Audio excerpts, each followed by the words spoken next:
So Todd, are you going to be using charts today? Or are you I just am. I would love.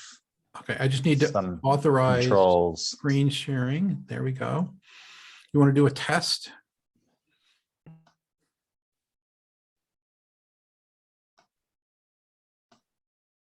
Yep, we're good. Okay, fantastic. I'm delighted to see Joel joining us today. Long time, Joel. Good to see you, my friend. I see Coco.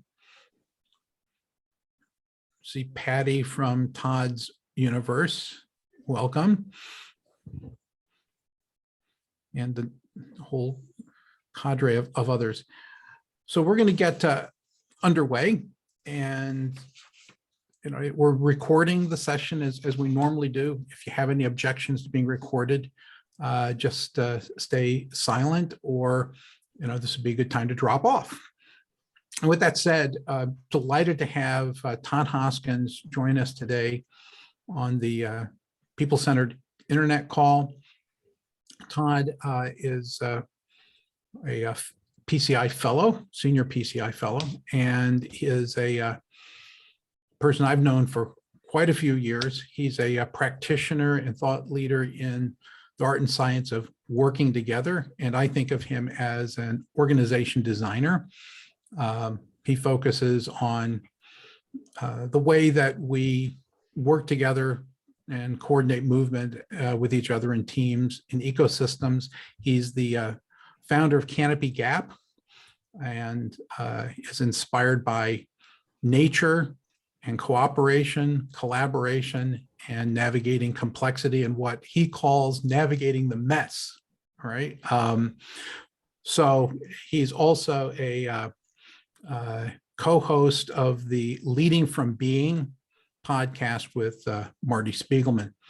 So we're delighted to have you with us, Todd. You're going to unpack, project that you've been, helping spearhead here for Indigenous Americans.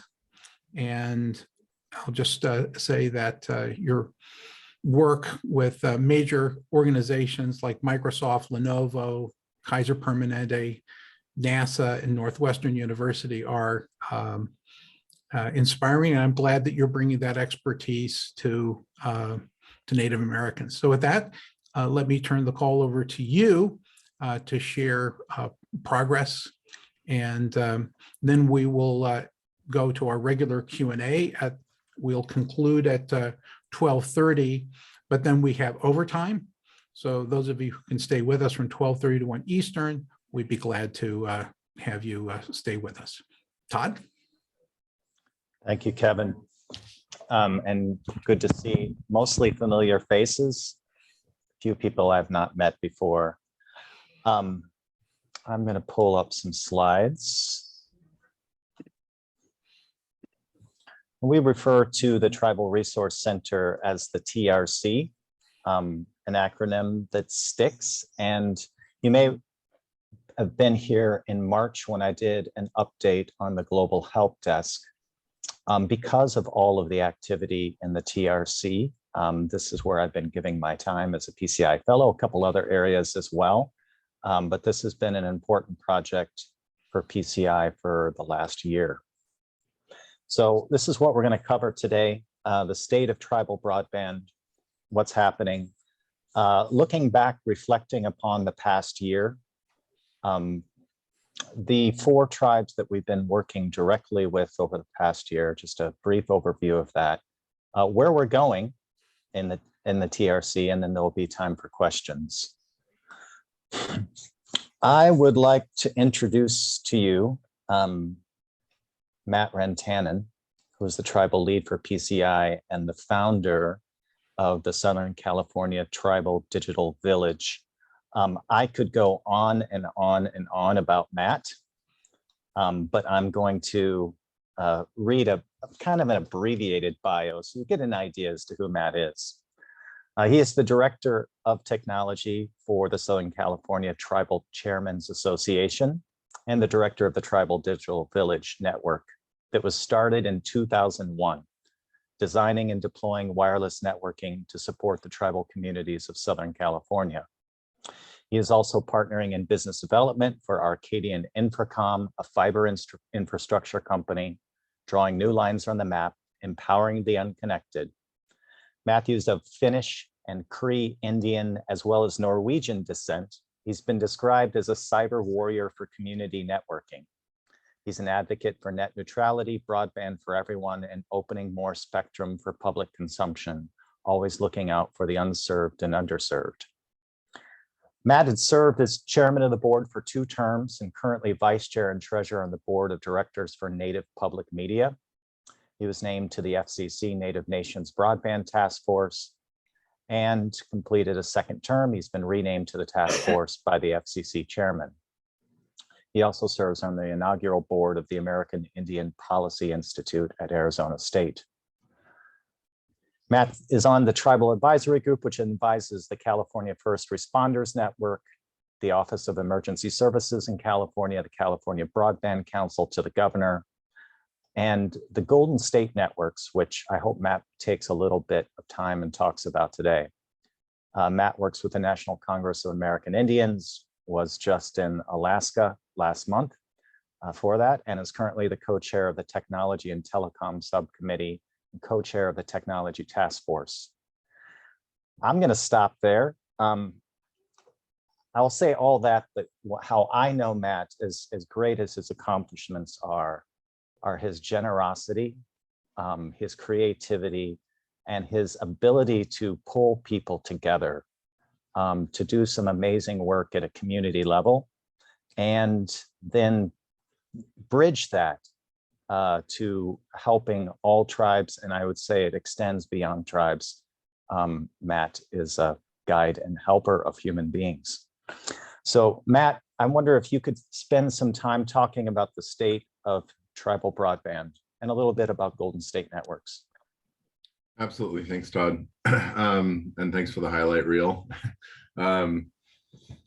Yeah, so I've been, well, let's just disclose everything up front. I'm a recovering graphic designer, so problem solver visually. And I fell into technology in the .com era back in '99. So I got exposed to technology in addition to my design background at a .com company, BlueMountain.com actually, and we're responsible for, installing web servers and phone exchanges and doing all kinds of crazy things that graphic designers don't do, and managing technical folks because I was a senior person. And then we put probably one of the last nails in the .com back then when Blue Mountain got bought by Excited Home for $1 billion with no cost or with no money-making model, and the internet or the .com started to fall apart and got laid off.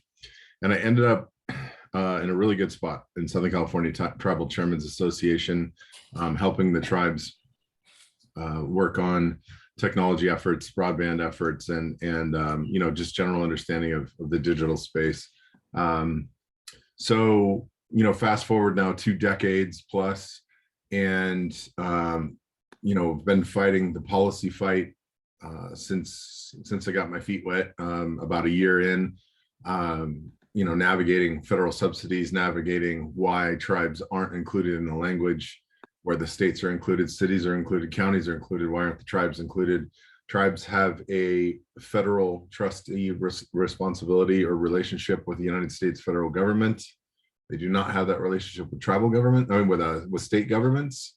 So, the federal government is supposed to be looking out for tribes and making sure that those opportunities present themselves, and they've been fighting in their mind for years, decades, if you will, by applying subsidies to traditional telcos and incumbents to be able to build out to Indian country. Well, without 100% build out requirements, most of them have a 98.5 build out requirement, 98.5%. It's not geographical, it's population based.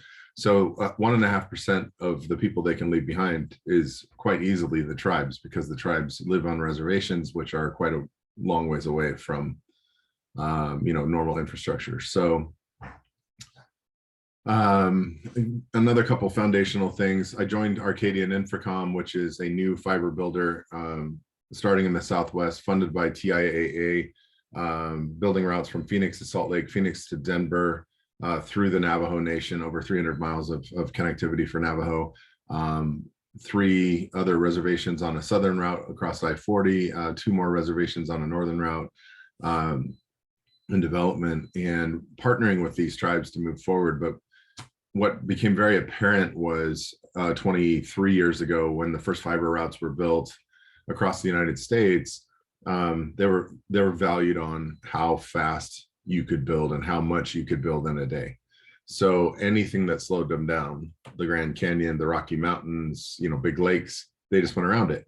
Well, tribal governments were that same thing. They didn't know how to navigate a tribal government. They didn't know how to engage a tribal government, and the tribe didn't want them just coming straight across their reservation without some sort of an understanding and a fair trade. And so they just avoided them. So you can watch the lines around the map just go completely around a reservation. So move forward to pre-COVID. Everybody in the US was somewhat hunky-dory with their internet connection, and everything was kind of cool until this pandemic hit. And then regular America learned what it was like to live on a reservation overnight, because there's no connectivity. And everybody went, oh crap, I got to sign up for internet service. So they all called their provider and said, hey, I need to be. And then there was all of a sudden a big queue, and they had to wait. They were getting access to their internet service, and all of a sudden became apparent that they needed it because they needed to keep their job. They were able to work from home, but they needed to keep their job. Their kids needed to go to school, but they were only allowed to go from home. So they needed their kids to go to school. So they just got their internet service. Well, the pandemic hit the tribes, and, in a situation where we didn't have access to internet, you don't have a provider to call. There is no provider, right? So now these tribes have adults that were able to retreat to their home and continue their job and work from telecommuting, but couldn't because they didn't have internet access. So they lost their jobs. Then you had kids go home and were expected to perform schoolwork for an entire year of time from remote, where they didn't have access to internet. So their libraries had closed on the reservations, which was the central point. Their after school resource programs had closed because of COVID. So it's effectively all of Indian country lost a year of school for their children. So that paints a really bold, obvious picture of a missing component of ubiquitous internet coverage in the United States. There's 574 tribal nations. So we created things like Wi-Fi drive-ins, which were parking lots that we lit up with Wi-Fi service outside of their traditional library or outside of their resource program, or where the tribe designated an area that they could manage a security guard to make sure people were minding the social distancing protocols and such. But they could drive into a parking lot and use their computer in their car and potentially the power service of their car to keep their laptop lit. We had kids standing in parking lots on the trunk of their cars or their parents' cars all day long, some days, doing homework and doing schoolwork in our parking lots. And so moving into, this, unveiling of what's supposed to be normal again, we have an effort from the federal government in identifying funding that should support the expanse of tribal broadband. But when I was with Obama's administration in working with the CTO in 2016 at the end there, did a study that showed that there's 8,000 missing middle miles to the 574 nations. And this is actually only in the lower 48, because Alaska is totally a different problem. So only the lower 48 really only has 320 actually physical landmass reservations. So there's 8,000 missing miles to 320 locations. That's about $1 billion problem, give or take. So you already have this $1 billion problem sitting there of just getting connectivity back onto the reservation to a meaningful location. And the federal government says, hey, here's $1 billion. We're going to solve this Indian internet problem, this tribal internet problem. Well, clearly we already know we can't get connectivity if we don't have backhaul. You can maybe build a standalone network, but you can't really connect to anything. You can't afford backhaul from the markup that comes across the rural United States, the triple quadruple markups that happen. It's unaffordable. It's $99 per megabit per month. You guys do the math.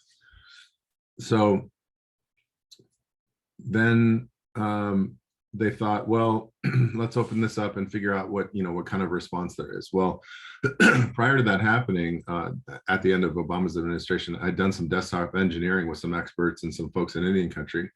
And we projected that this problem was in a $7 billion, not including the middle mile, a $7 billion problem, building out networks on all these 574 nations. And fast forward to everybody applying for the Tribal Broadband Connectivity Program, which is the first billion that came out of NTIA, which still hasn't been deployed yet. And it's 200 plus days late on its congressional mandate. So you have 574 nations. Only 305 applied. Okay, why? Well, most people were still in COVID protocols and couldn't get together to put the application together. And they were complaining and asking for extensions, but NTIA was like, no, we have congressionally mandated dates that we're going to hit. Well, on that end. So 305 tribes applied for $5.84 billion. So right there, you have roughly half applying for almost the amount that we had projected during Obama's administration. Inflation, access to product, just the general state of things. That problem has moved up into the $10 billion range, and roughly the math works out in the application process. So if the other 270 tribes apply, you have potentially an ask of $4 billion more dollars, or somewhere in that ballpark, depending on what the solutions might be. And so we have 2 billion more coming out of what they're calling IIJA, which was the infrastructure bill. And so now you have a $3 billion solution towards roughly now a $10+ billion problem. So that's the state of funding and opportunity in the tribal space. And there are, there are 574 nations, roughly 60 of those have casino development projects. So those of you that don't understand that dynamic, they don't share that money. So those tribes that have casinos have that money. Those tribes that don't have casinos don't have any of that money. Some have really good green energy projects. Some have foresting rights. Some have natural resources. But it's a fraction of the tribes. So a lot of the tribes are still trying to break free of that federal assistance. They're trying to break free and figure out an economic development maneuver to keep them independent and self-sustaining. And the internet and broadband specifically would be one of those catalysts to launching them into the functional economic development space of today. And so we have a unique situation where not enough money. A lot of tribes are now stepping into the space of managing their own networks because they realize that they're not going to get an incumbent to do that. They're getting creative with solutions. We have low Earth orbit that's starting to enter the market. That's actually potentially going to solve some of the pothole, as I call them, spots where we're not going to get to them with a terrestrial network. We're not going to get them with wireless. We're not going to get to them with fiber, because of the sheer cost of connecting a single home around a ridge line that's 1.5 miles or 2 miles away. So low Earth orbit might fill in the gaps. We have some really unique technology opportunities. We have tribes that have stepped so much further forward in the digital space and understanding of this. And then right now we just need the ability to fund these projects and to move forward. And we need the federal government to act well in their efforts to do this. As I've stated, that first $1 billion has not been deployed yet, and it's 200+ days. I think they've released a third of the applications have been awarded, and they haven't released very many that aren't above the competitive space because they had dedicated 500,000 to each tribe. So tribes are very willing and able to move forward. They lack a bit in capacity, and they need job workforce development dramatically. So during COVID, one of the things that made the most sense was the Tribal Resource Center, was to fill it up with resources that people could use to access online, to get access to training, to get access to knowledge and information that would help them move forward in the broadband space. And so this was a great repository of information and a collection, a living collection, if you will, of things that people need to move forward in their efforts to build out their broadband. The other thing that happened during COVID was we saw a real lack of training opportunities. Tribes wanted to bring trainers onto the reservation to teach them how to do what they needed to do.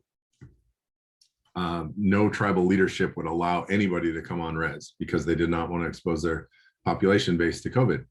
So after about a year of COVID went through, we devised a plan. Myself, Christopher Mitchell from Institute for Local Self-Reliance, Spencer Sevilla from, he has a company called Treetop Networks, but he works out of University of Washington. He's a network builder. Esther Jang, who is also a trainer out of University of Washington, and a handful of others with some Internet Society funding. We were able to essentially get enough response from enough people to generate this goofy idea of, hey, why don't we hold a tribal broadband boot camp where people can come somewhere and learn stuff, be safe and social distancing, and then go home to their reservation, be safe on the way home, test, do all the things. And that way we're not exposing the entire population. And so then Chris and Spencer's great idea was, let's hold it at Matt's house. So in Southern California on July 4th of last year, we had 29 people show up at my house, and we went through the first inaugural, and we called it tribal wireless broadband boot camp because we were really focused on the 2.5 gigahertz license that the tribes had applied for previous, and they were, had requirements to meet that license. So we and the website is tribalbroadbandbootcamp.com if you want to look it up. And the first one went off without a hitch. People were crying at the end of it. This is what we needed for so long. We videotaped a bunch of the sessions and a bunch of the interaction with folks, and we captured that video. There's what we call a sizzle reel on that website if you want to watch it later. And then with enough support, we were like, well, maybe we should do this again. We talked to Internet Society a little bit, and they were there was a transition happening at Internet Society. Some of the lead there was in movement out of Internet Society, and not the foundation side, but the actual the mothership side. And we didn't have direct access to that funding, but we did have some other support. And so we started talking about it, and they started talking about it, and all of a sudden people were like, well, we want to participate in this. How do we support this? We had a thing going right away. So we decided, let's do another one. Let's do it at the house again, because it's the easiest solution, because some people were still under lockdown. And we increased it to 54 people, I think, was the next one. And that was crazy, because I had this big shop that I built out of cargo containers. We call it the zombie bunker. And that pretty much maxed out the capacity of the zombie bunker to be able to teach in. But I have 35 acres, so we were able to hang wireless network shots from building to building. We were able to splice fiber. We had folks come in from the local co-op, which provides my internet, called Anza Connect or Connect Anza. And Sean came in and taught people about fiber. Bob Stovall, some of you might know him from Merit, which is Michigan's research and education network, came in and taught some fiber stuff as well. And we had a bunch of participants go home also crying at the end with, oh my God, this is the greatest thing ever. And we captured a lot of that on video. And I think that next video is coming out or has come out. Then we have now performed this boot camp on the Yurok reservation. We actually took it off my place and brought it to a reservation, and had a very successful boot camp in a community that supported surrounding communities, like 4 or 5 other tribal communities surrounding it.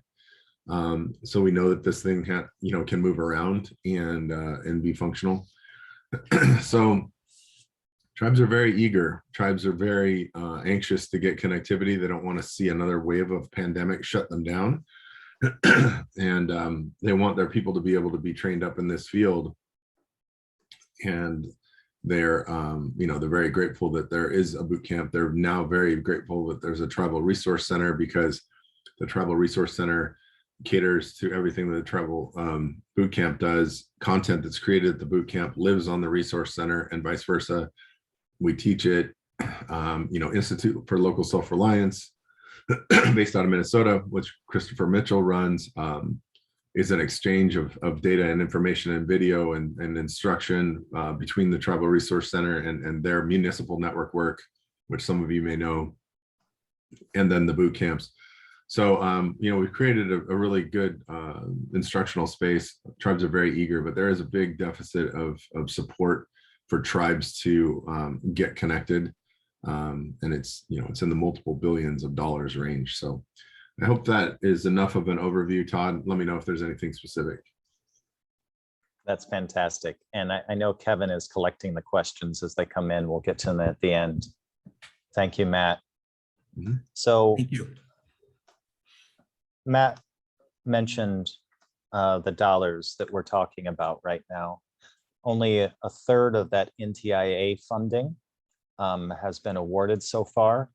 But just to graphically represent the amount of money that was applied for based upon what had been planned. And this does not represent all tribes. Our research indicates that 65% of tribes have applied for some form of funding or for spectrum from the government.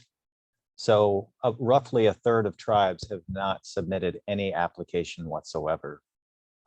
And part of our mission in the coming year is to reach those who have not applied. Most of them are in a state of overwhelm by the dollars available right now. So why does the TRC exist? Well, with all of this money flowing, we have a rapid issue of mistrust because the number of corporations that have been stood up quickly in order to take that money and tell the tribes, we know how to spend it, we'll take care of you. We know that the level of trustworthiness for all of these organizations stepping in, for most of them, it's not high. So the TRC as a hub fills a void of where can we go if we're a tribal digital leader. If we want to upgrade a network, build a network, where can we go that we make sure that we get vetted, trustworthy information? And so part of what we've been doing, the tribalresource.net site that I put in the chat a few minutes ago, is making sure that there's a vet on any content that goes up there, whether it's a referral to a contractor, whether it's information about technology. So this is a look back on the past year. What we've been spending time doing, creating a series of foundational videos, which I'll talk about a little bit later, creating a white paper on tribal broadband leadership, all women leaders within tribes, sharing their lessons learned, a case study library. That case study library is over 50 tribes' stories of what they have built, so that those are logged and available on the tribalresourcecenter.net. Hawk Networks helped us with documenting 2.5 gigahertz best practices, posted those on the TRC. The website was set up in January. It was publicly launched in March of this year. And there were 4 tribal grants awarded, in which the process of that is raise your hand, you need money for a specific purpose. We will grant the money through PCI, we'll grant the money, and then we'll learn alongside of you so that anything that is learned in the process can be documented on the TRC. This is the type of content that's covered on the TRC, everything from how-to videos, technology, and then all the political realities and other stuff, working with the government. How do you navigate that? Business models, workforce development. To give you an idea as to how this ecosystem works, well, The role of PCI in this is really to step in the middle and facilitate all of these activities that are happening in order to make sure that the tribes are being served. And so if we go around this circle here, at the top, you'll see not just tribal nations, but tribal networks. When Matt talked about the Southern California Tribal Digital Village, that was 17 tribes that came together over 2 decades ago to build a network that extended across a number of reservations. With the money available right now, we have been encouraging that sharing of resources as often as possible, and we see that happening. So tribal nations and tribal networks, Matt primarily is working directly with them, but there's others as well. If we go around clockwise, there's for-profits. Treetop Networks was mentioned, Hawk Networks, on the ground installation, implementation, planning, as well as Dell has been a partner that has been walking alongside, watching what we're doing, has not done anything directly yet, but is very interested. Then there's the funders who helped make this all possible. The government, the USDA has been very helpful, both in the collecting of information, especially from the infrastructure bill, with all the opportunities there for tribal broadband, and then also helping promote the TRC with their work with tribes.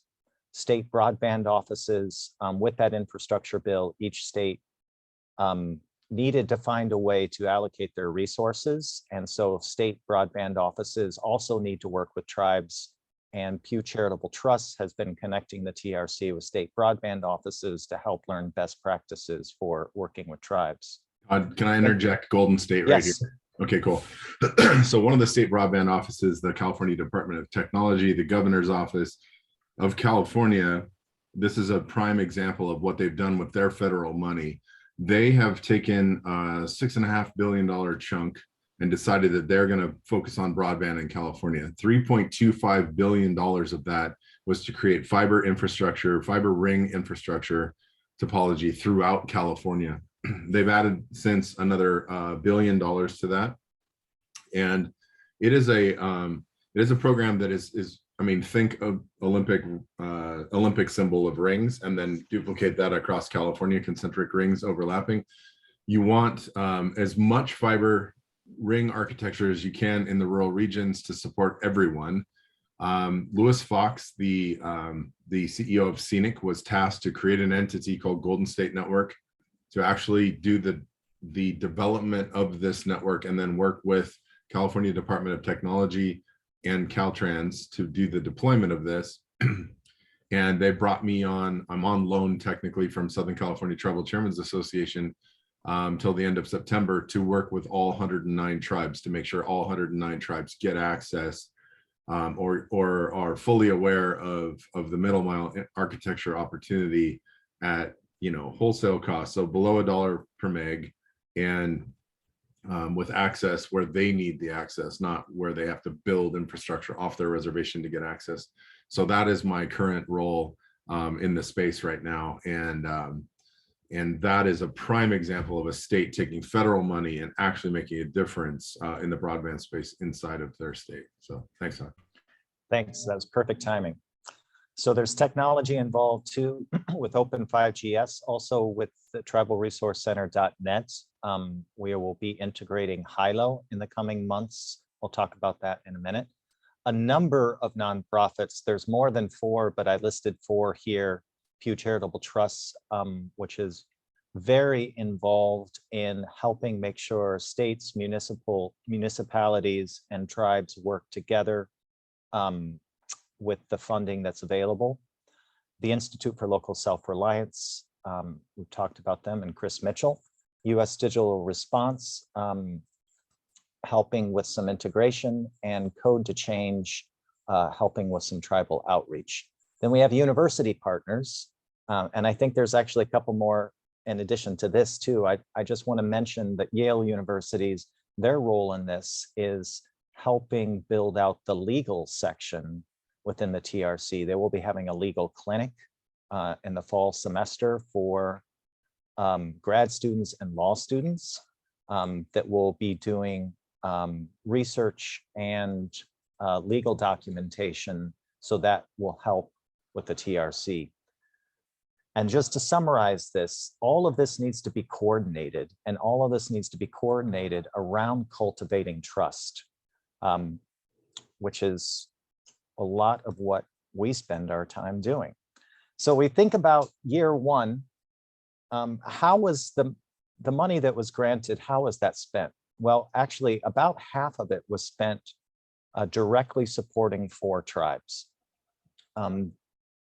Then about a quarter of it was spent on education and research. We'll get a little bit more into that. These are the 4 tribes that the TRC worked with. I can touch on those if you'd like. Yeah, go for it. Let's see. So Shoalwater Bay has been a tribe that, you know, how much did we give, Todd? I can't remember the number. 40,000. 40,000. So it's not a huge amount of money, but it allows a lot of, broadband feasibility study. You can bring in an engineer, you can bring in sort of a project manager type, you can bring in, do a broadband study, you can potentially desktop design a network with some outside folks, and they were looking for that level of support, and they have taken that money and run with it, and they're doing their thing. They're very self-sufficient. The Hoopa Valley tribe, Hoopa Valley is run by a woman named Linnea Jackson, who is a force to be reckoned with. The tribe itself has tribal leaders, but she is the head of the utilities department. She runs all of the utilities department, which broadband falls under, and she has her right hand is a gentleman named Matthew Douglas, nicknamed Spaggy.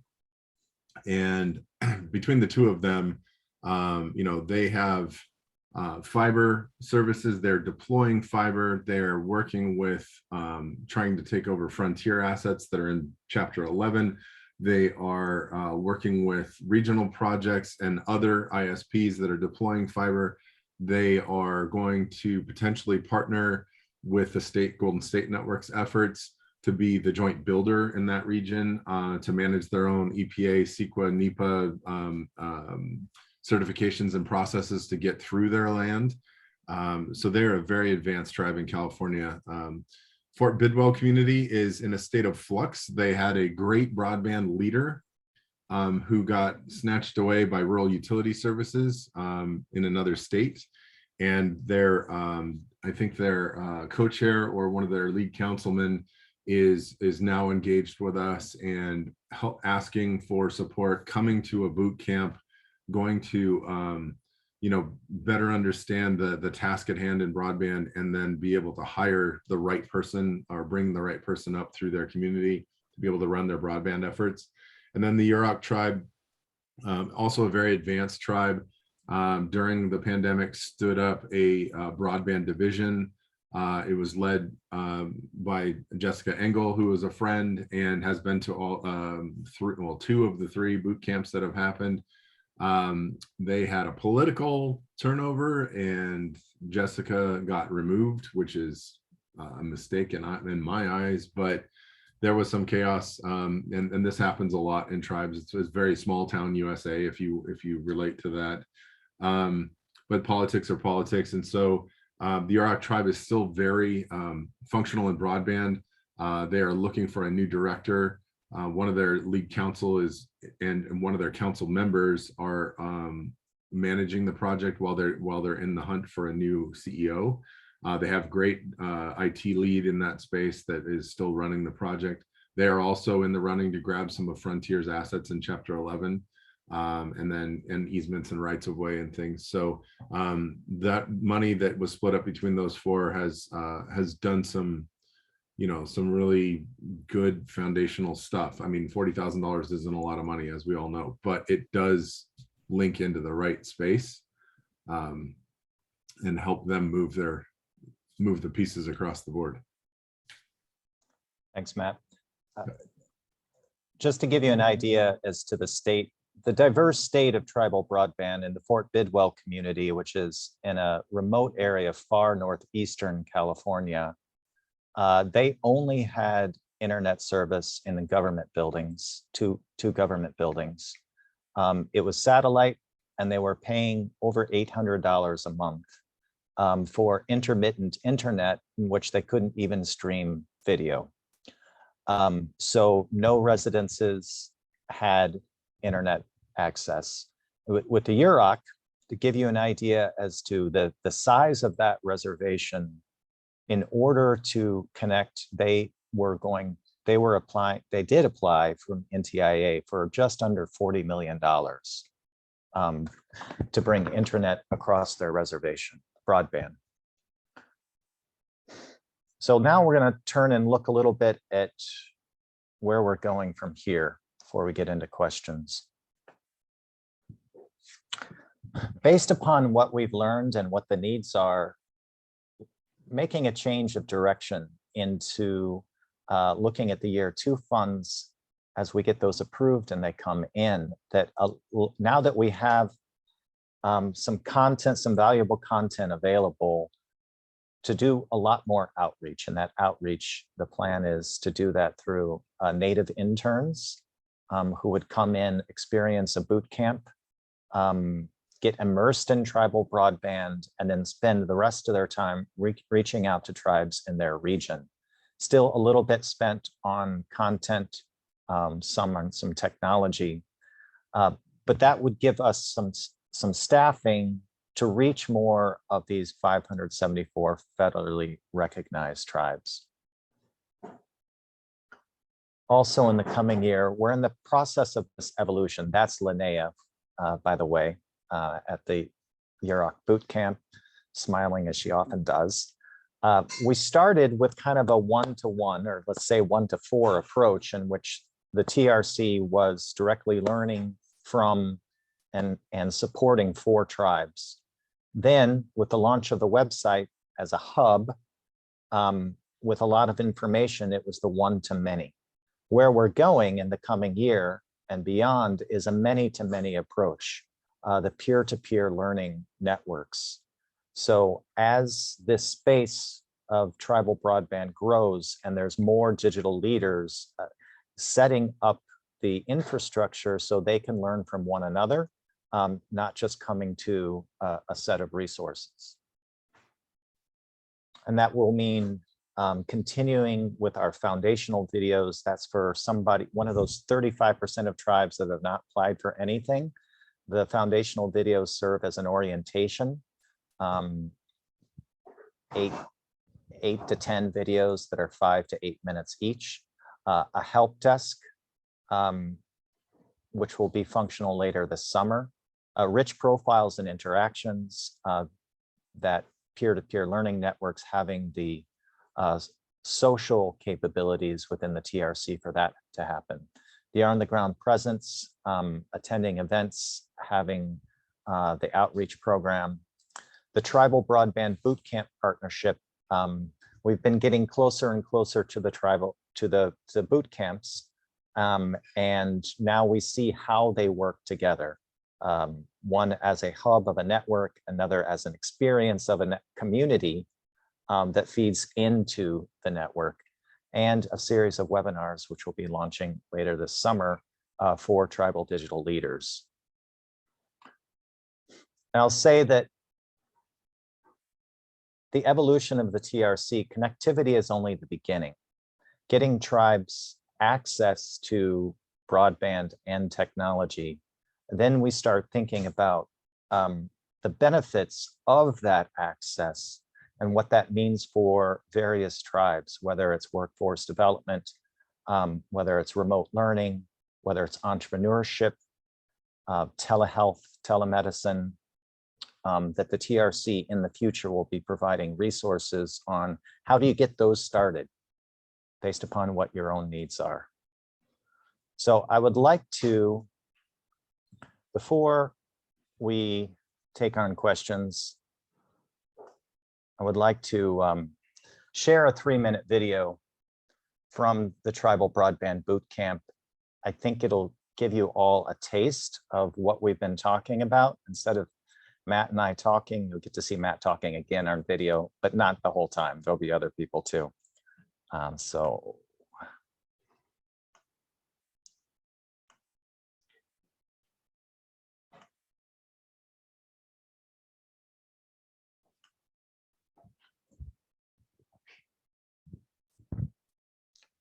post your questions in the chat so that Kevin can take those in a minute.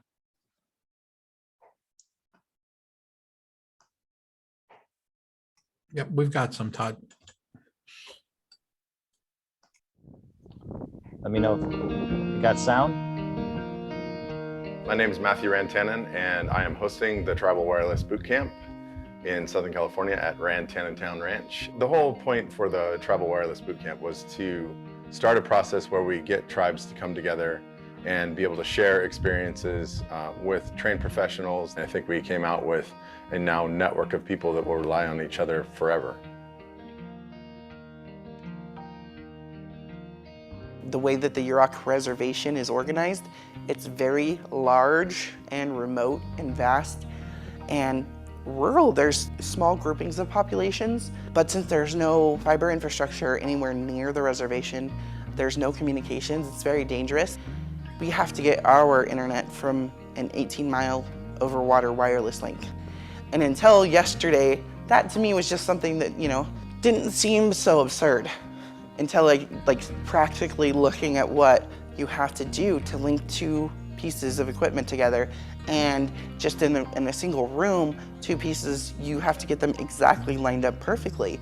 Now, 18 miles is a long way. So, you know, up until recently, the standard connection for our customers is a 1 megabit connection, and the premium is 5 megabits. But when you bring fiber, when you bring high-speed internet, that's when development happens and when opportunity happens. And so, you know, making sure that the council and everyone is aware, this is gonna cost money, and it's probably not gonna have a huge return on investment directly. But there are a million different indirect benefits of bringing the access.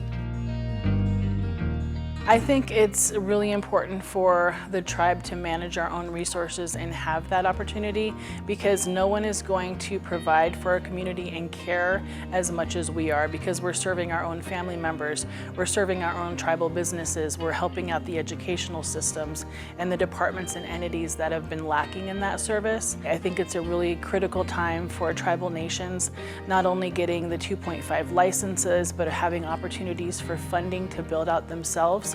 I would offer advice like not to be scared to do that. You can achieve that, you know, bring in your own people and your own resources, train from the ground up, utilize networks and connections that you have, and you do have the ability to provide service for your own people. Thank you.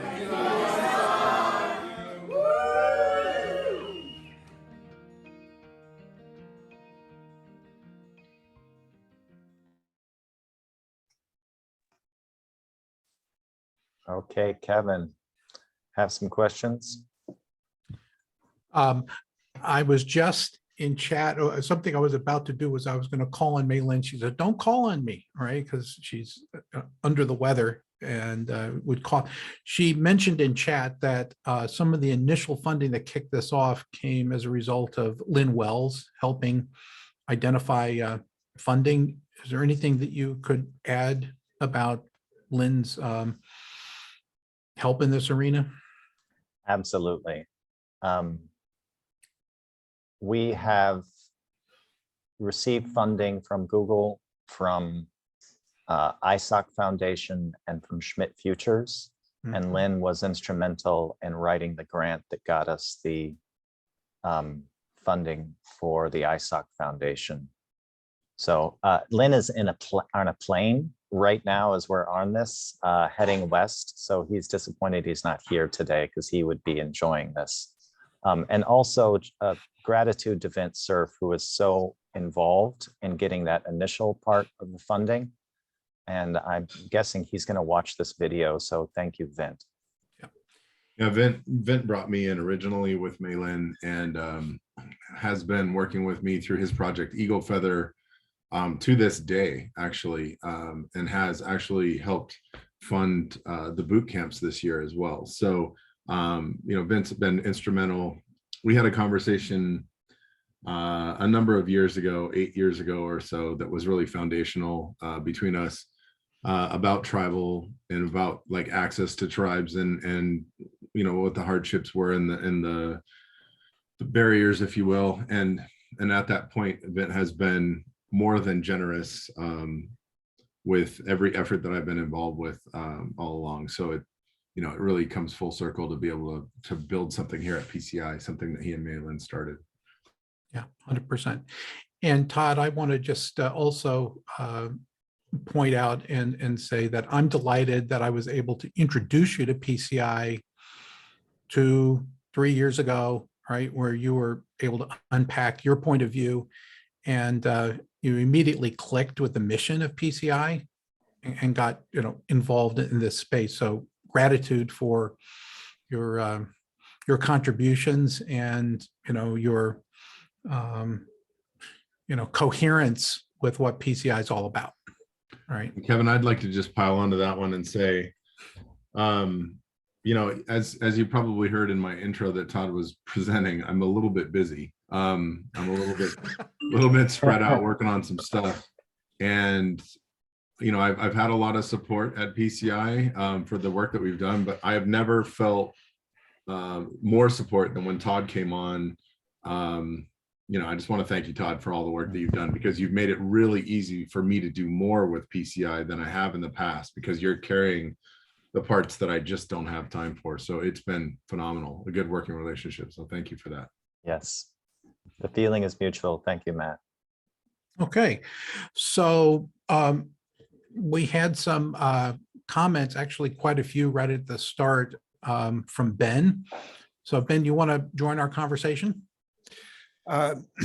No, I was just putting in some notes and thoughts of sound elements that were coming up, but I did have a question about the assessment and triage and prioritization. We keep talking about it like it's 0-1 and multi-billion-dollar opportunities, and it's wonderful to hear the 4 tribe and the 17 tribe initiatives, because those will be proving the case for sharing. But are there templates and mechanisms for assessment by the tribes to test their readiness and help them surface their priorities? And on the other side, from a standpoint of risk and investment, that judges the effect of waypoints and pathways to the future. So I work at the National Congress of American Indians too. I'm co-chair of their Tech and Telecom Subcommittee. And some of this work is being developed by tribes individually. At that location, they're starting to share some of those resources, because never in history, at least in this space, have we been in a situation with a bigger lack of trustable partners outside of Indian country, because splash the water with $1 billion of chum and here comes the sharks, right? So, and then here comes 2 billion more in food, and here comes way more sharks. So we've seen a lot of predatory aspects, even within tribal members in Indian country, standing up, from retirement and saying, well, I used to be an engineer and I can do this, and going after the dollars. So there's a lot of that going on. So tribes are trying to help each other vet vendors and vet the consultants and stuff, and they are saying that, like, look, this is the criteria we use to do our feasibility study, and they're sharing that with certain with other tribes through certain organizations. So it's starting to happen. It is not, they don't all work as one. The National Congress of American Indians is the closest thing to them working as one, and that's 360 member tribes working together on resolutions and moving forward with policy. But it's the first time we've had to deal with this space. Now they've dealt with power, they've dealt with water, they've dealt with other things, and there are methods of sharing and those things. But the federal government has been very good at giving money to a tribe and making sure that money stayed in a silo and never worked in cross-departmental, right? So it never cross-pollinated throughout the community. So they've been very good at keeping those things siloed. We've been very good at breaking those silos in the last 15 years. And now we're understanding that energy and water need to be talking with broadband to work together. And now tribes need to be talking to other tribes. So the first boot camp and then the second boot camp at my house was the first time that those regional tribes have ever been together in 100 years. Wow. So Yurok, Karuk, Hoopa, and Bear River. That's the first time those 4 tribes have been together. They're in the same region and they don't work together. So now they're actually sharing assets, sharing spools of fiber conduit. They're sharing tower climbers, things like that, because one has one asset, the other one doesn't, and they're doing trades. So that is starting to happen through the system, but it's not uniform. Matt, that's great.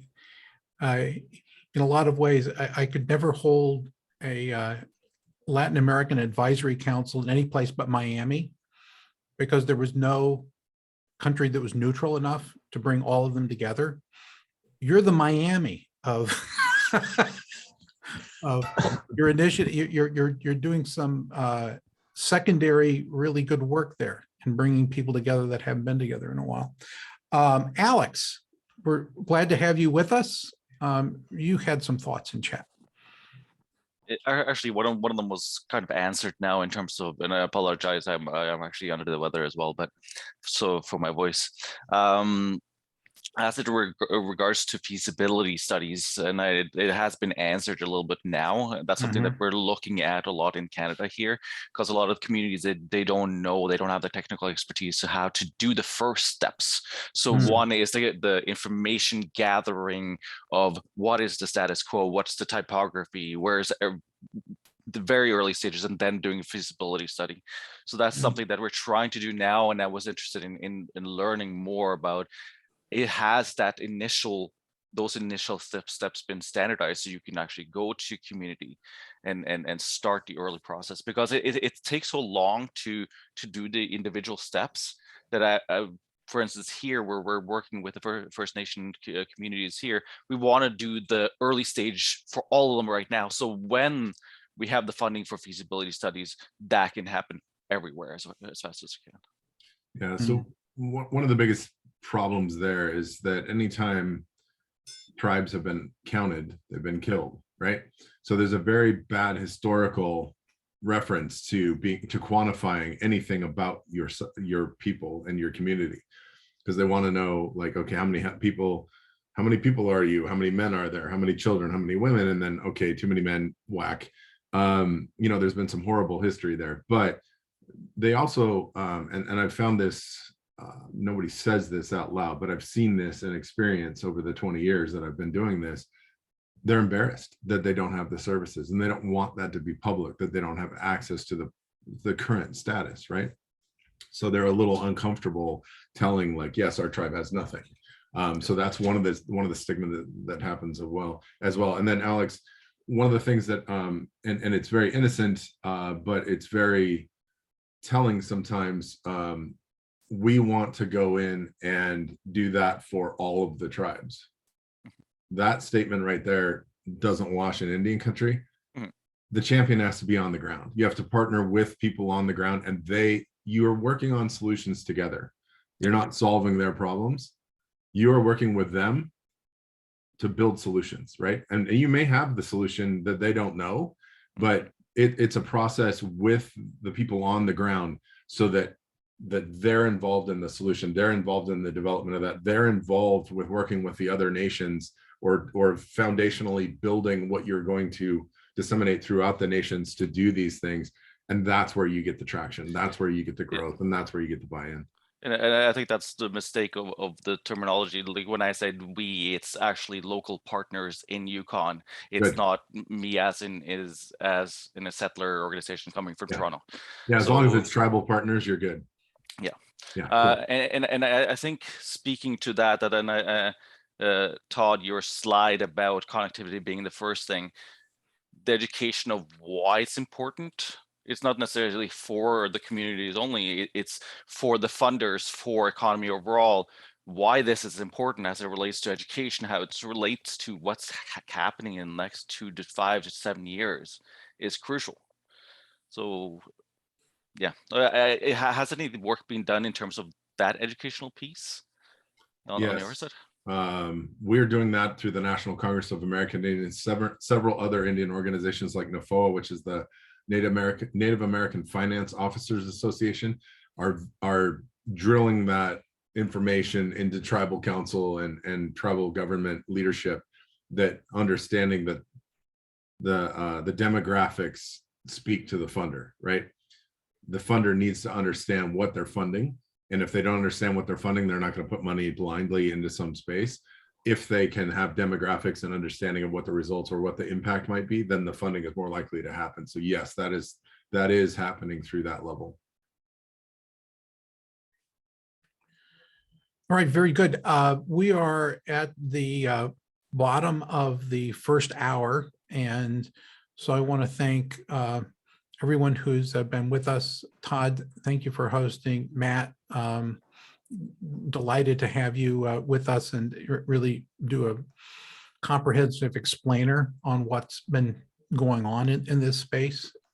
It looks like a lot of progress in a relatively compact, short period of time, but a lot of potential energy being stored up, released, all right, in that period. So for those of you who want to stay with the conversation, we'd be delighted to do that. If you have to depart, we understand. And we'll go into overtime now at 12:30 Eastern time. Todd, we don't have stacked questions at this point. So maybe we can go back to some of the things that were discussed that were potentially problematic. It seems that connectivity, the technical aspects are moving forward, but then the education, the training, so on and so forth, seems to be that there are more needs, right, to be served here. What curriculum or what expertise is missing that needs to be brought to the table?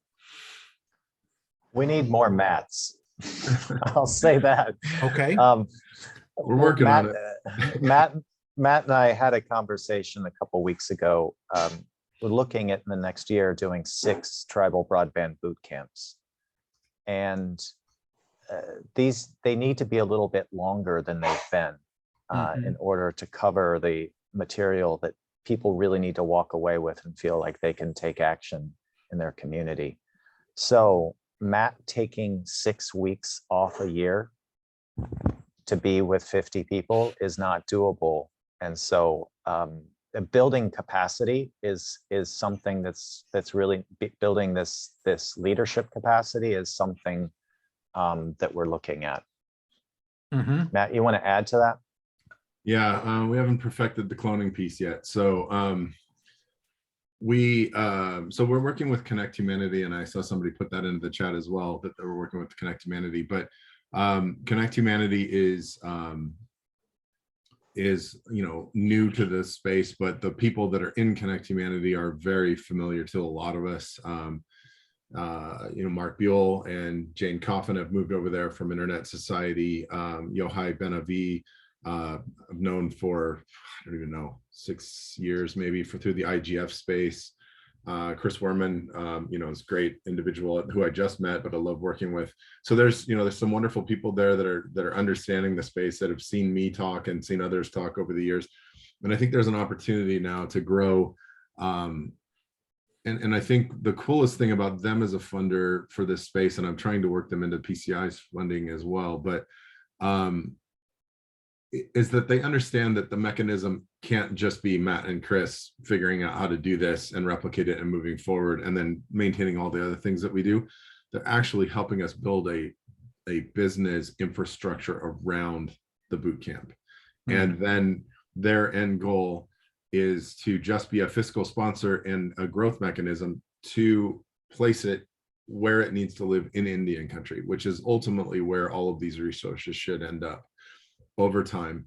with an organization that is multiple tribal faceted, that is politically unbiased, and that allows Indian country to access and use this resource, and it is a nice, safe space for it to live, that that it can be a part of Indian country. So that is something that that we're working on with the Tribal Broadband Bootcamps, and we are working. So National Congress of American Indians doesn't have an infrastructure that would support something like that.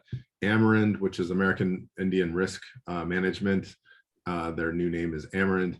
That's 400 tribes owned, but it's really more management of investment portfolio and insurance. NAFOA is finance specific. We think maybe First Nations Development Institute might be a really great place. I've been working with them for years, and they've been funding things. They fiscal sponsor tribal organizational stuff and keep a hands-off approach to let it operate within understood guidelines. So these are the things that are evolving over time, where more and more, like as the intern program ship that Todd was talking about, building interns into this, getting more exposure into this space, getting people that maybe have the aptitude but maybe not the knowledge base into the space and the understanding around it. All of a sudden we're going to grow more mats. Mhm. Yep. I have a question. You take 6 weeks off a year from what? If I missed it, I apologize. From 3 other jobs. So from Southern California Tribal Chairmen's Association, where I'm the director of technology, from currently Golden State Network, which I'm senior advisor tribal broadband, and then from my currently status of advisory role as partnering in business development for Arcadian Infracom. Other than that. And then there's all the pro bono stuff. But yeah. Okay, thank you. It's really that. It's a good time to talk about PCI's role of this long term too, that thanks to our funders and our partners, we were able to do the coordinating to help get this up and running. And we are the short-term stewards at PCI. The TRC will be handed over to some tribal entity in 2024, likely. Yeah. So I have a question. Todd, it seems to me, e.g. like the good work that Lynn did, okay, to create one of the initial grants to help in this space. Does there need to be capacity for these tribal nations to be able to write their own grants? Do they have enough grant writers that are, part of the community to be able to generate and to attract, right, the resources that are available? And it's give or take, right? So some tribes that are a little bit more advanced have better grant writers on staff or in the community. The problem is when you get in the space of technology, the grant writer that doesn't have the technological expertise then needs a partner to be able to write that grant. Yeah, they understand the grant processes, which is really like, and this is going to dumb it down pretty bad, but it's really like how to take a Scantron school testing to qualify how good of a student you are K through 12. It really is. Can you write in a 12-point font in this font space? Can you, indent your paragraph 5 spaces? It's really all of the stuff. And I went to a grant writing workshop one time. I said, why the hell do they do that? And they said, because if you can't follow those little basic instructions, then why would we give you money? If you can't follow basic instructions, we're weeding out people that don't follow rules. And so I thought, well, it's kind of a weird way to pull that off. But realistically, the grant writers are there in for the most part. The expertise isn't there for supporting a technical application or the just the getting their head around the thought process of that part. So they do need a partner when they're writing those pieces. There are smaller tribes though that don't have enough people. They oftentimes share a grant writer with another tribe, and they'll pay them piecemeal. That happens. So if you want to do more of this, there's a parallel technical grant writing boot camp, right, that you could incubate. Yeah, maybe. We do try to invite grant writers to our boot camps. So one of the things with the boot camp is really interesting is I would grab 5 people from every tribe, right? If I could. Right. I want the tribal administrator who is responsible for the interaction between council and the outside dollars, and then some of the inside departments. I would have the head of the broadband division, whether that's the IT director or you actually have a broadband CEO. I would have broadband staff, like 2 or 3 broadband staff. And then I would have any support staff. That could be fiscal, it could be legal, it could be grant writer. And that builds a better solution. When they go home, they all had a different experience and they can share that experience amongst themselves. It creates a stronger team. The ones that have brought multiple people to the boot camps seem to have excelled dramatically once they get home. Ones that bring one single person is spending all their time trying to convince the other people how great it was. So the boot camp on the Yurok reservation was in May. It was in mid-May, and I was there along with Lynn Wells and Brooke Monroe, who was going to join us today, who was the director of the TRC, Brooks of Standing Rock. I don't know if you saw that, Todd, but she had a car accident. Yeah. Yes, I did. I did. She's okay, but she had a car accident this morning. The Yurok, being on their reservation, they had a number of people in their tribe who work on their telecom team there. And from talking to them, there's such incredible value because for many of them, they'd been performing a job. They'd been doing something in order to make the systems work, but they didn't understand the bigger picture of what they were doing. And so the boot camp, even though they had some specialized technical expertise, the boot camp gave them all this peripheral knowledge that then showed them, I'm summarizing my conversations, that showed them why their job is so important. Yeah. So it was incredibly valuable, I think, for not just tribes that are getting started, tribes who want to expand or build on the skills that they already have. One of the interesting things that came out of it too technologically was a lot of these tribes have experience doing wireless, which point-to-point microwave solutions or point to multi-point microwave solutions, because it's an easier barrier to entry, less barrier to entry on cost and knowledge base. I mean, it's still complicated stuff, but it's not trenching and fiber and easements and rights of way and all the complications that come with fiber. And then the stigma of like, oh my God, splicing fiber and all these things. When we brought fiber splicing into the second boot camp, there were tribes that were like, oh my God, it's that easy. Well, we didn't think we could do fiber, but now this isn't that bad. And we have a utilities department that trenches all day long. We can just merge with them. And I think we're going to do fiber for half of our solution rather than wireless now, because now you just pulled back the curtain to show us how easy it really was. So I thought that was a really cool thing to happen in I think the second boot camp. And now we're getting more and more advanced with fiber, and we actually have our own fiber splicers and stuff that we have gotten donated to us that we bring. We have conduit samples so they can see the different types of conduits and different type of fiber strands and stuff. So it's really cool.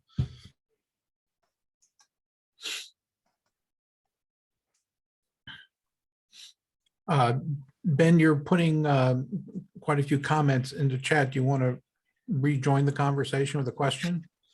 Yeah, sorry, I'm just putting thoughts down that and echoing things that I'm hearing, because I think Matt's point is great about having teams and special boot camps, especially for the grant writing and execution side. That a sense of vision about we keep talking it from a standpoint of process and inevitability, but what about aspirational? Lead from the tribes. What is a day in the life of the tribe in 2032 or something like that, that puts it into a pull rather than a push? Just a thought.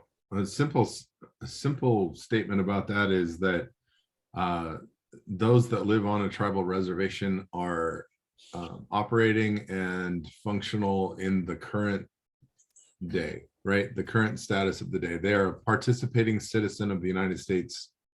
They are on equal footing to those in urban environments and other, you know, affluent rural environments. They have access to all the resources and have choices. You know, that's where I want to see us in 2032.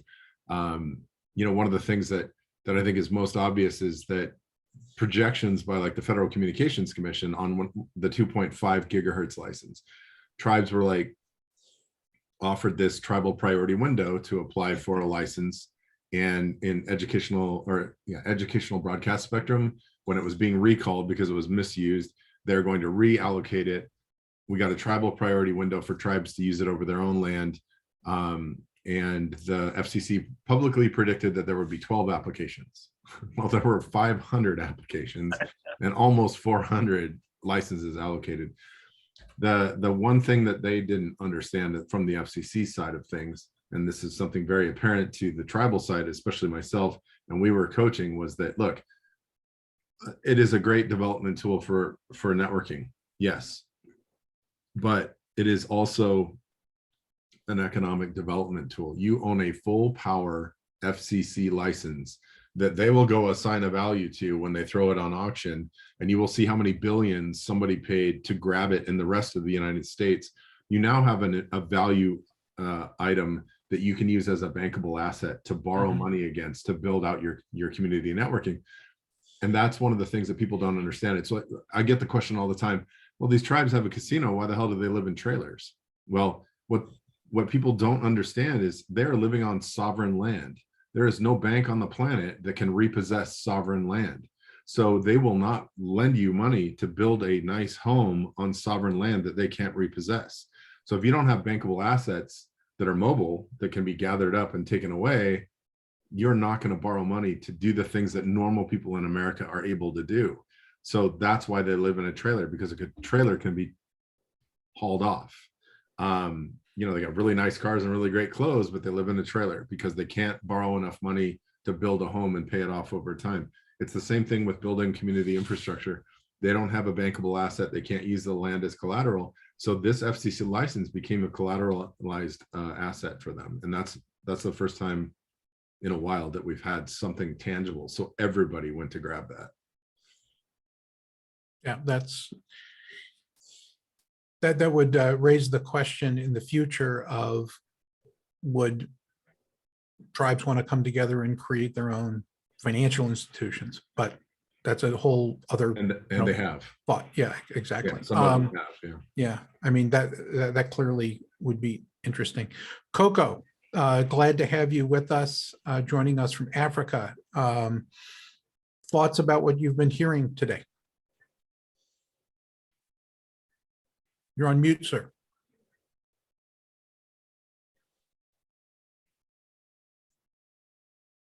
Thank you very much. I'm very happy to be here today. And especially this conversation is really similar to what I'm doing now. Under talk with MSIH, a mining company from US, which is establishing some 2-3 mining company here in Congo, actually. Under talking with them, I talk even today with the CEO so that they can plan this kind of project in the social responsibility projects. And even right now, I receive an okay from the CEO telling that he will, once he's here, we will discuss, and he will be here tomorrow. And I will discuss with him about this project, and he's ready. He's ready to say, okay, that he will supporting us for us to build a network in Masisi and in Equateur. In Equateur, we have 52 universities, new university waiting for these tools. It will help them to get a new way to studies and help health center to manage patients. Thank you very much. I thank you very much, Mr. Alex, for the links. And I think I will keep in touch with you if you allow me. Thank you, Mr. Kevin. Thank you, Coco. Thanks for Yeah. being with us. Yeah. Always interesting to hear what you're up to. All right. Alex, any concluding thoughts? We're coming up to the top of the hour, and then we'll go back to Todd and Matt to close us out. Not really. I just appreciate being part of the group, and I'm really happy that Valerie Fox actually forwarded the link to me. And coming in blind. It was great to get the introduction and seeing so many synergies with what we're trying to do here. And yeah, no, it would be great to continue the conversation. All right, very good. I put a note into chat to see if there's somebody, if you wanted the introduction to the executive from BMO, let me know. I would love to. Matt, any concluding thoughts as we get to the top of the hour? Well, short of cloning me, we're trying to get as many people, as much of the knowledge that, I've been exposed to and been able to wrangle over the last 2 decades. I'm looking forward to working with folks like Alex. I know we're going to be doing boot camps in Canada. And I'm actually Cree from Alberta, around Medicine Hat area. My family moved into the US 128 years ago, but it's nice to include North America, not always be US centric. As we move forward. I'm looking forward to the opportunity to continue to work with Todd to build out the TRC and with Brooke.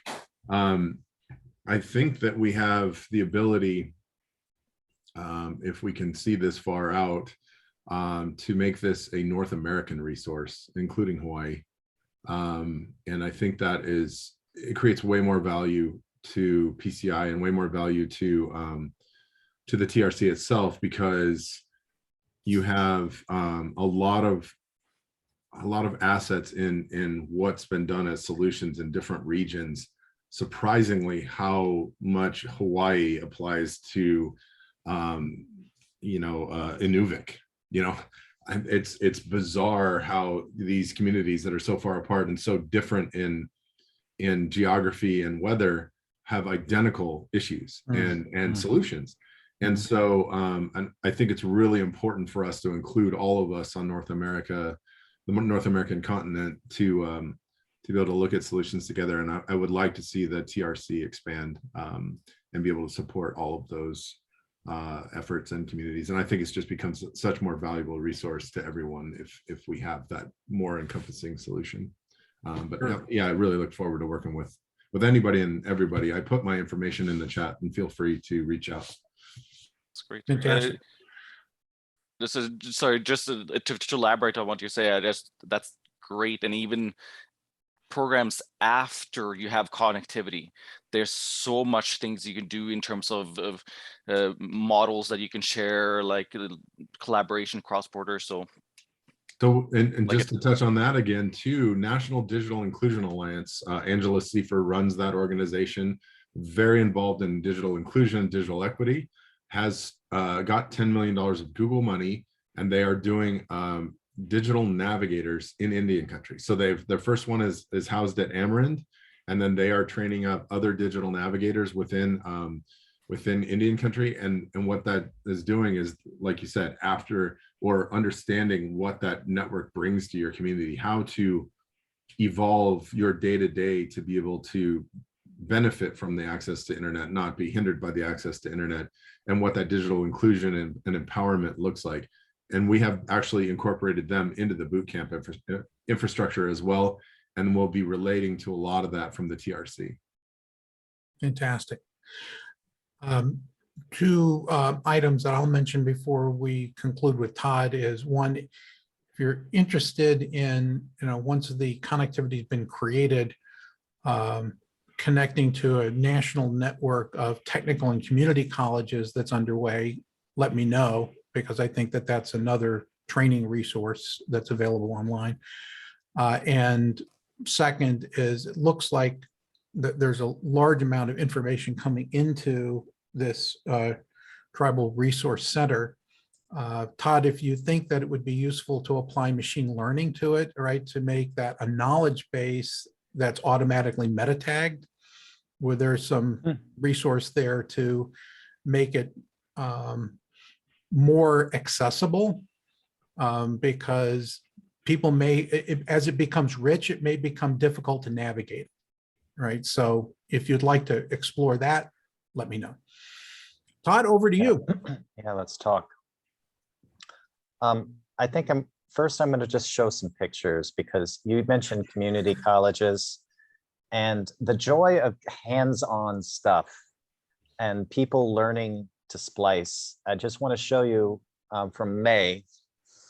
During a break, Bob here got the splicing machine out and invited everybody to gather around the table. And the amount of interest in the details of how he was doing what he did. And then after Bob was done, one by one, people during breaks were coming up here to try splicing themselves. And there was a competition on who could get the better accuracy. And it was pretty funny. They would go back and they would wait in line again to get a better result. And then they would go back and wait in line again to get a better result. And they were all trying to outdo each other. Did I not share my screen? Did you No. not see any of those You did I don't pictures? see any, no. Okay, I'm gonna try one more time. I'll just fly through them here. I'll I let was you know when having, it's shared. I was having a great time reliving the experience, but Yeah, not none sharing of you yet. saw it. Not yet. Okay, so Bob has got the splicing machine out. Nothing on screen yet. And there we go. There you go. There you go.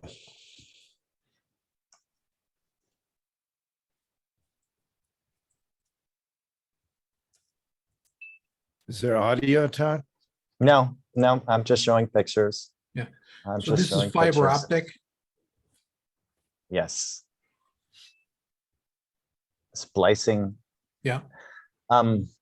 And then the last thing I'll say, just a thank you to PCI for its commitment to digital equity. You know, this is important work and it's a joy to be involved in. It hurts sometimes as to how inequitable things are. But PCI's commitment to equity in this area is just remarkable. And so I'm grateful for that. Todd, thank you for sharing today, for your leadership as a PCI fellow in this space. Matt, thanks for being with us, and Alex for joining us as a guest. Everyone, we'll be letting you know what our next lineup is very, very shortly for the balance of the summer. Again, Todd, thank you very much and have a great day, what's left of it. We appreciate your leadership in this space. Cheers. Bye-bye. Happy.